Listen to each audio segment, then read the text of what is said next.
Ce qui a induit le serviteur en erreur ne pouvait le faire réussir, et ce qui l'a fait réussir ne pouvait le faire échouer. Ceci est une parole de l'imam al-Tahawi, un grand savant de la Aqidah du IIIe siècle de l'Hégire,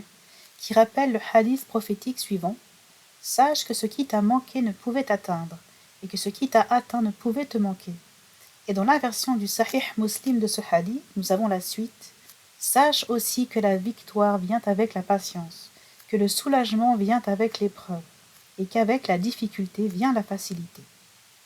Ainsi, tout ce qui s'est passé dans notre vie était écrit dans notre prédestination depuis très longtemps, sur ce qu'on appelle la tablette préservée, al-Lawh al-Mahfouz, que mentionne le Coran. Il faut ainsi accepter le destin, qu'il soit bon ou mauvais,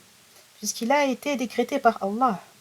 tout en regrettant nos propres péchés et nos propres erreurs passées, car ces actes nous sont acquis pour notre compte au jour du jugement. Et bien sûr,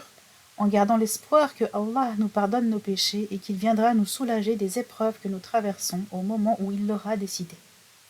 Ces notions de prédestination, de destin, al-qada ou al-qadar, d'acquisition de nos actes, tout de même en étant jugés, seront explicitées dans les cours de Aqidah à venir cette année, Inch'Allah.